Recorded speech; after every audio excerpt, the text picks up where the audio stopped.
The night had settled over the plains like a heavy, dark blanket, and the wind whispered through the dry grass in eerie murmurs. In the corner of a small, crumbling settlement, a boy moved silently between the shadowed huts, his feet bare against the cold earth. His name was Elias, an orphan who had learned long ago how to survive in a world that had taken everything from him. Hunger had carved a hollow in his stomach, but more than that, it had sharpened his senses. Every creak of a door, every rustle in the weeds, every distant howl of a coyote was etched into his memory as a warning. Elias carried with him a loaf of bread, stale but treasured, wrapped carefully in a scrap of cloth he had scavenged from a torn sack. It had been all he could find that day, and he had saved it for someone who needed it more than he did. He didn't know why he felt compelled to share it. Perhaps it was the small voice in his chest that refused to let him become bitter. Or perhaps it was the memory of his own parents, lost to the unforgiving drought years before. Whatever the reason, his feet carried him farther than he had planned, past the outskirts of town, past the abandoned corral where horses had long since died, and into the shadow of the hills. There, nestled in a narrow ravine, he spotted the figure of a man, thin and ragged, huddled against a boulder as if the stone itself could shield him from the world. His clothes were torn, his hair tangled and matted, and his skin carried the pallor of days without sunlight. Elias's heart clenched. He could feel the boyish hunger in the stranger's eyes, the desperate need that mirrored his own many nights ago. Without thinking, he approached, crouching low so as not to startle the man. "Here," Elias whispered, holding out the bread. "You need it more than I do." The stranger looked up, and for a moment, his gaze was blank, almost incredulous. Then, slowly, a flicker of recognition, of relief, danced in his tired eyes. He accepted the bread with trembling hands, breaking off a piece and nibbling at it as though it were a treasure. The crumbs fell to the ground unnoticed as he chewed with a focus born of sheer necessity. Elias watched, unsure whether to speak or remain hidden in the shadows.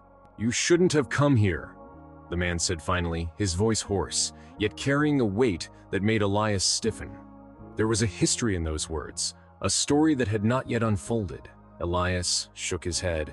"I had to," he replied simply. You're hungry. You need this." The man studied him for a long while, as if trying to determine whether the boy's courage was foolishness or instinct. "No one comes here," he muttered. "Not willingly, not unless." He trailed off, leaving the sentence unfinished, and for a heartbeat, Elias wondered what danger might linger unseen in the dark. The wind carried a faint noise from the hills, a distant, rhythmic sound that made Elias's skin prickle. He glanced over his shoulder, but the darkness revealed nothing. Only the occasional flicker of moonlight on the rocks hinted at shapes and shadows that might have been real or might have been imagination feeding on his anxiety. The stranger finally spoke again, softer this time. "You have a good heart, boy. Most would have left it for themselves. Most would have passed me by." Elias's chest swelled with a quiet pride, though the cold gnawed at his bones and the weight of the night pressed heavy on his shoulders. "I have to do what's right," he said, "even if no one sees." A faint smile flickered on the man's face, fragile yet genuine. "Then perhaps you are more remarkable than you realize."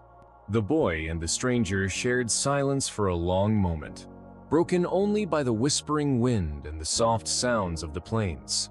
Then the man leaned forward, his voice dropping to a conspiratorial murmur. "You've done a dangerous thing, boy, being here, being kind. There are eyes watching, even now, that would not take kindly to your generosity." Elias stiffened. "Watching? Who?" The man did not answer immediately. His eyes scanned the shadows of the ravine, dark and impenetrable. People who do not understand the value of mercy. People who would rather see the weak fall than rise. The boy swallowed hard. Every instinct screamed at him to flee, yet he remained rooted, a strange mixture of fear and determination locking him in place. He had faced the world's cruelty before, had learned to endure, to survive, and somehow, he had survived not just with his body, but with his heart intact. He would not turn away from this man now. As the minutes stretched, the stranger took more of the bread, his movements careful and deliberate, as if he feared it might vanish like a dream if handled too carelessly. And with each bite, the color seemed to return to his cheeks, the faint glimmer of life rekindled in his eyes. Elias felt a quiet satisfaction, a sense of purpose fulfilled. Yet the tension in the air refused to dissipate. Elias noticed it then, the faint, almost imperceptible sounds that came not from the wind, but from the hills themselves. The grass shifted, not from wind, but from motion beneath it, and then he saw them.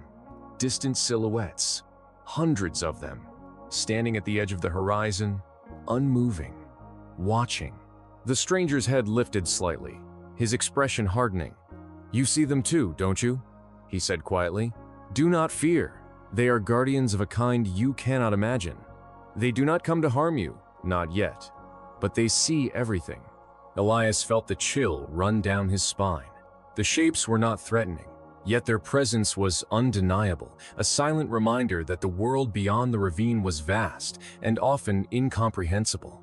"Who are they?" he asked, barely a whisper. "They are protectors," the man replied, taking another small bite of bread. "And they have chosen to watch this night. Sometimes, those who are unseen carry the weight of protection. Sometimes, kindness is the signal that draws them near." The boy's mind struggled to process the enormity of what he was seeing. He had brought a loaf of bread, a simple act born of empathy, and it had drawn attention that could either be dangerous or miraculous. He realized then that his choices mattered in ways he could not yet understand. Dawn had not yet broken, and the world lay under a muted blanket of gray. Elias and the stranger moved cautiously through the narrow ravine, their footsteps muffled against the soft earth. Each step seemed to carry them farther from the familiar, yet closer to an invisible destiny neither fully understood. The stranger, who had taken the bread with such careful gratitude, finally spoke, his voice low, weighted with memory. "My name is Tyann," he said, "and what you have done, it is no small thing. You've given me life when all else seemed to have abandoned it. But understand this, the act itself has consequences, and the night is watching." Elias glanced at him, trying to make sense of the words. "Consequences? I just gave you bread, that's all." Tyann shook his head, a small, rueful smile breaking through the weariness in his face. "No, Elias, that is never all. When the world sees kindness, it sends notice. Not all eyes are gentle. Some judge, some guard, and some act as both. Tonight, you have drawn the attention of those who protect what is good and just, and they will not let it pass unnoticed." The boy's heart raced. He had never imagined that a simple act could reach beyond his small world. In his short life, every day had been a struggle for survival, and he had come to believe that mercy was a weakness, that helping others only invited danger. Yet here he was, walking beside a man who carried both gratitude and caution in his gaze, and he could feel a shift in the air, an unspoken tension that hummed beneath the silence of the ravine. Tyann paused and turned to him. "Do you know why I fled?" Elias shook his head. "Because there are those who seek to punish what they do not understand," Tyann said. "I have enemies who would see me crushed for the very breath I take, for the justice I once tried to uphold. And yet you, a boy no older than 15, have chosen to help me without question." The boy swallowed hard. I don't know what else to do. I can't just walk away if someone needs help." Tyann's eyes softened. "And that is why you are remarkable, Elias. That is why the night itself has taken notice. What you've done is rare. In a world so quick to ignore suffering, you have acted without hesitation, without fear, and that will not go unrecognized." As they continued through the ravine, the sun began to push back the darkness, painting the sky in pale streaks of orange and lavender. The shadows shifted, and in the distance, the first signs of movement appeared. Figures, dozens of them at first, then hundreds emerged along the ridges and the edges of the hills, their presence silent but undeniable. They stood as if frozen in time, watching, waiting, their eyes fixed on the small pair below. Elias's breath caught in his throat. "Who are they?" he asked, his voice trembling. "They are guardians," Tyan replied, his tone calm but serious. "They have watched over these lands for generations, protecting the innocent and intervening when the balance is threatened. Tonight, you have become part of that balance." The boy's mind spun. Hundreds of watchers, silent and vigilant, guardians unseen by most. He had always believed in survival alone, in keeping one's own life safe above all else. And yet now, he felt the weight of unseen eyes, the responsibility of having done something beyond himself. Suddenly, a distant horn sounded, low and mournful, carrying across the plains like a warning. The guardians shifted, a ripple of motion passing through their ranks, and Elias felt a shiver run down his spine. He realized then that Tyan was not exaggerating. The world beyond the ravine was far larger and stranger than he had ever imagined. Tyan moved to the boy's side, placing a steadying hand on his shoulder. "Do not fear them," he said. "They are here to protect, not to harm. But they will not tolerate cruelty, greed, or malice. You have shown courage, Elias, and for that, they will stand guard tonight." As the pair emerged from the ravine, the scale of what awaited them became clear. Hundreds of figures, silent and watchful, formed a ring around the outskirts of the plain. They were warriors of a kind Elias had never seen, tall, resolute, their movements precise, their expressions unreadable. They were armed with long spears, bows, and shields, yet carried themselves with a quiet dignity, not aggression. Elias's heart pounded. "All of them are here because of me?" Tyan nodded. "Because of you, and because of the kindness you chose over fear. The ripple of your choice reached far beyond this ravine, farther than you can know. And tonight, you will be protected." The boy's legs trembled, not from fear alone, but from the realization that his small action had consequences that extended beyond his understanding. For the first time, he felt a sense of connection to something larger, a network of guardians who valued what he had done. The sun climbed higher, and yet the warriors remained, an unbroken circle of vigilance. Tyan led Elias to a small clearing within their protective ring. There, the boy could see that the stranger's eyes, though weary, held a quiet strength, a resolve tempered by experience, sharpened by survival, and grounded in the awareness of unseen forces watching over them. "You need rest," Tyan said gently. "Tomorrow will bring challenges that will test everything you've learned. But tonight, you have shown that even the smallest heart can influence the course of events." Elias nodded, trying to absorb the enormity of the moment. He had acted out of instinct, out of a simple desire to help, and yet that act had summoned protection, recognition, and perhaps even a chance to make a difference in a world that often seemed indifferent to kindness. As they settled in, the guardians maintained their positions, silent and imposing, forming an unbroken circle that protected the clearing. The wind shifted, carrying with it the faint scent of earth and fire, and Elias realized that he was no longer alone, not truly. The night, the land, and the unseen guardians had acknowledged his act, and for the first time in his life, he felt the warmth of being part of something larger than himself. Tyan handed him a small piece of dried meat, and Elias ate in silence, feeling the energy return to his limbs.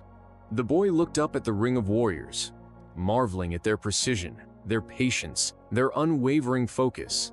They had not moved to strike, had not threatened, they simply stood, a testament to the fact that courage and compassion could command respect even from the most disciplined of forces.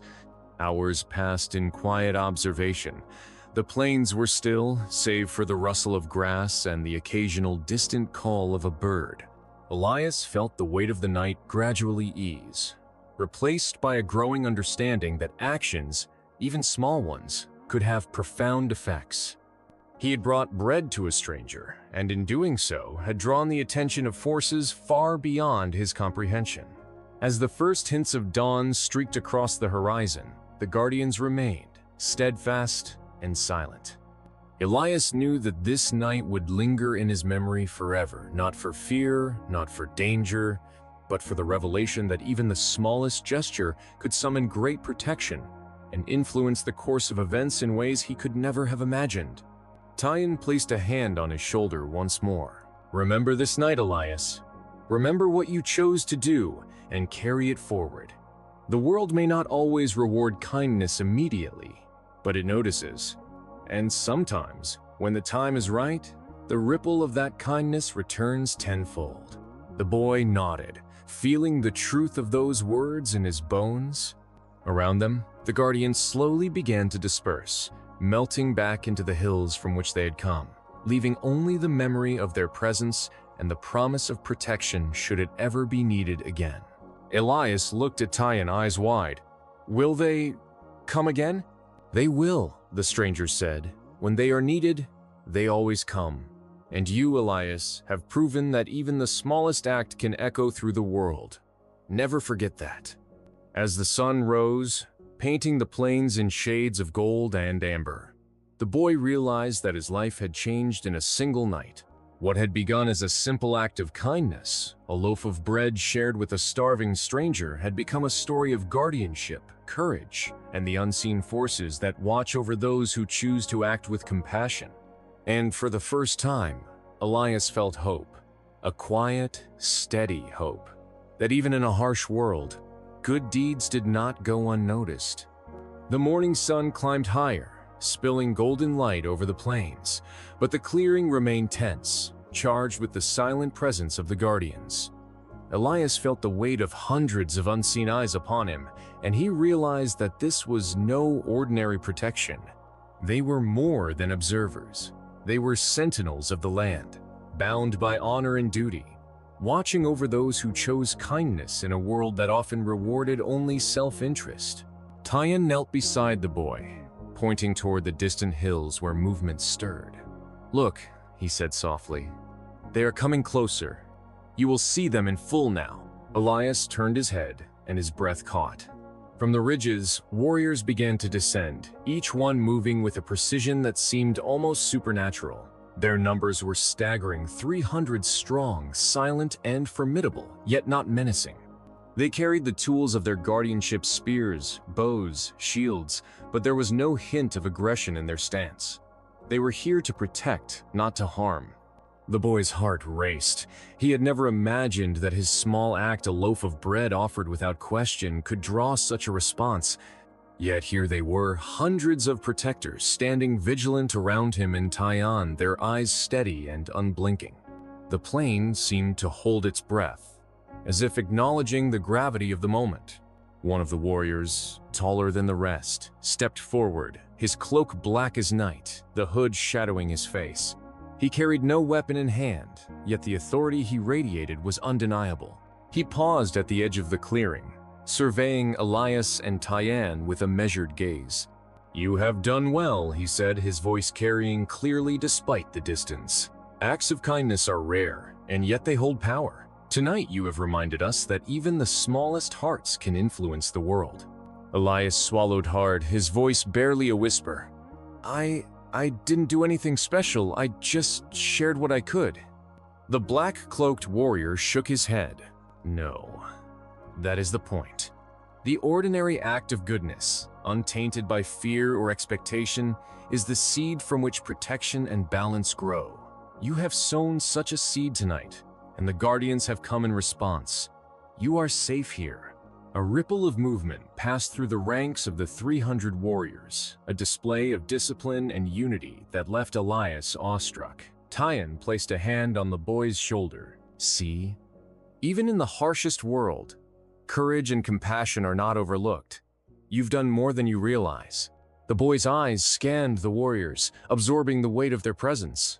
He noticed the way they communicated without words, the subtle signals and gestures that coordinated their positions, the calm focus in each face. They were a living, breathing embodiment of vigilance, a reminder that the world could respond to goodness in ways he had never known. Suddenly, a distant horn sounded, deep and resonant, echoing across the hills. The warriors stiffened, heads turning in unison toward the sound. Elias felt a chill run down his spine. The horn did not signal threat. It was a recognition, a call that acknowledged the act of kindness and the protection it had summoned. Tyan leaned close. "Do you feel it?" The balance shifting? Your choice has sent waves that reach far beyond this clearing, and the guardians respond in kind. Elias nodded slowly, awe and wonder filling him. He realized that the small, seemingly insignificant act of giving bread to a stranger had carried a weight he could scarcely comprehend. It had summoned protection, respect, and a connection to forces beyond the ordinary world. The black-cloaked warrior stepped fully into the clearing, and Elias could now see the determination in his eyes, the quiet strength that demanded attention without needing to raise a weapon. "You are part of something greater now," he said. "Do not take this lightly. What you do, even in small ways, echoes. Remember this night, and remember that kindness can summon aid when it is needed most." Tyan placed his hand over Elias's and gave it a firm squeeze. "You have seen the result of your courage, but remember, this is not just about protection. It is about understanding the impact of our choices. Even the smallest gestures can have profound effects on the lives of others."